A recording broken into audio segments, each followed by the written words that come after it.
cara memangkas belenggu penderitaan. Agar kita bisa keluar dari belenggu penderitaan ini,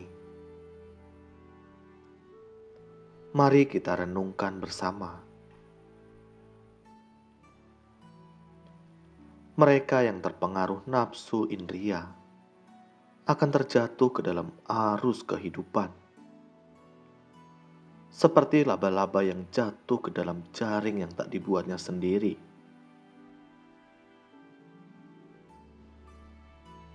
Tetapi para bijaksana dapat memutuskan belenggu itu.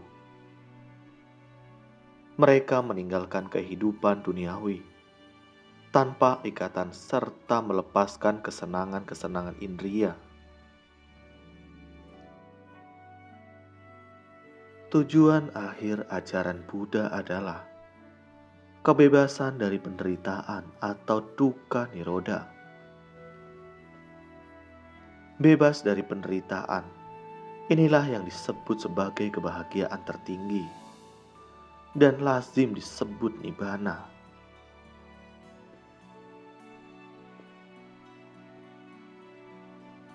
Secara jelas, Sang Buddha menunjukkan kepada kita bahwa sebab penderitaan adalah keinginan rendah.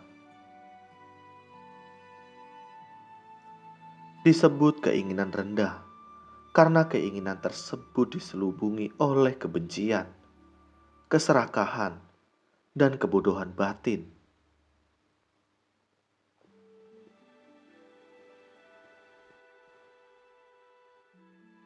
Dalam kehidupan sehari-hari, jika dalam pikiran muncul kebencian, keserakahan, dan kebodohan batin, maka hidup menjadi tidak bahagia. Jadi, belenggu penderitaan ada di dalam diri kita, dan kita sendirilah yang semestinya memangkas dan melenyapkan belenggu penderitaan ini.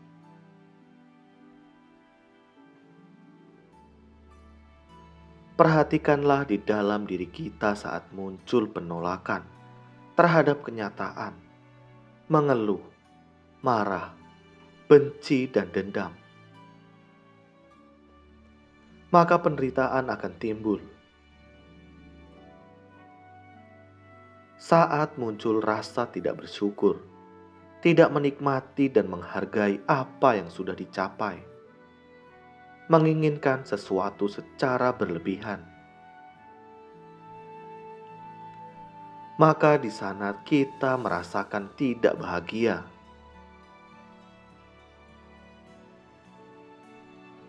Terlebih saat pikiran diliputi ketakutan, kekhawatiran, kecemasan, dan emosi-emosi negatif lainnya, hidup kita jauh dari bahagia. Itulah manifestasi dari kebencian, keserakahan, dan kebodohan batin sebagai belenggu penderitaan kita.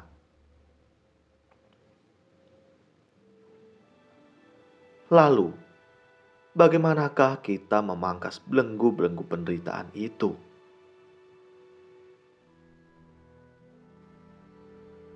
Pertama-tama, kita perlu melatih pengendalian diri dalam hal keinginan-keinginan kita. Kita perlu memilih mana keinginan yang tidak melanggar dhamma dan keinginan yang realistis kita capai.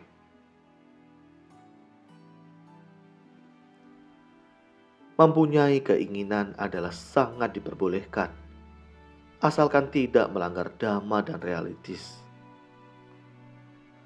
Keinginan yang bertentangan dengan moralitas, hukum positif suatu negara, norma masyarakat, dan peraturan lainnya jelas akan menimbulkan penderitaan, meskipun di awal nampaknya menyenangkan.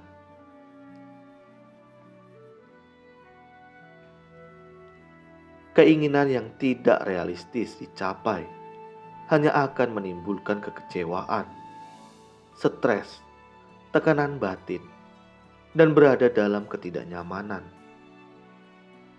Hal itu jelas sebuah penderitaan.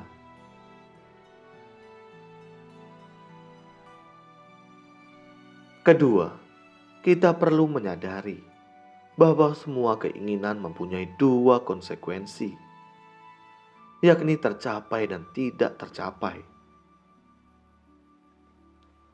Meskipun keinginan itu adalah keinginan yang baik, namun jika tidak dicapai, berpotensi menimbulkan kecewa, sedih, dan tidak bahagia.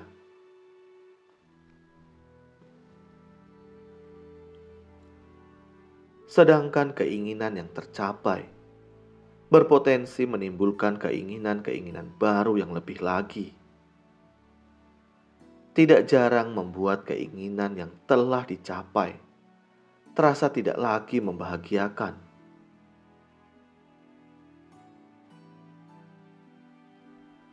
Apalagi jika keinginan kita sebenarnya hanyalah demi untuk pemenuhan ego semata. Misalnya, supaya dikenal lebih dari yang lain. Dan jika ada yang melebihi dirinya, menjadi sangat tidak bahagia.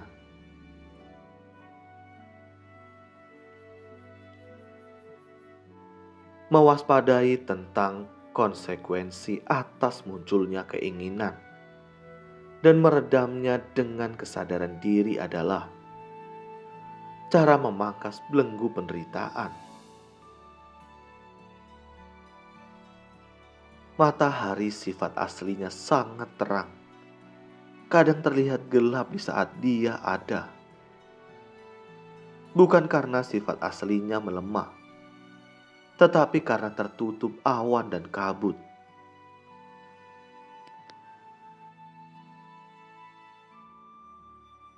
Rohani sifat aslinya sangat bersih, sering terlihat buram di kala tersesat. Bukan karena sifat aslinya melemah, tetapi karena tertutup debu-debu duniawi.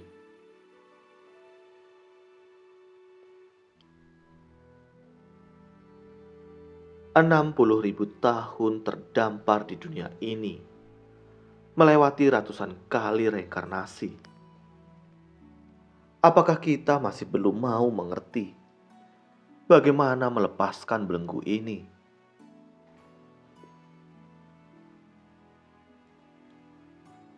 Debu-debu duniawi harus dihapuskan agar rohani bersih kembali.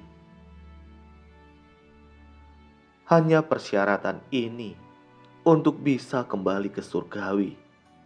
Kalau tidak, selamanya tersesat di dunia ini. Semoga kita semua terbebas dari nafsu-nafsu keinginan rendah.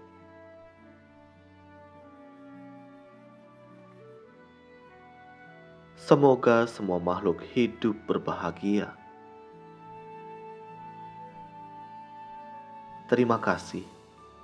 Semoga video ini bermanfaat.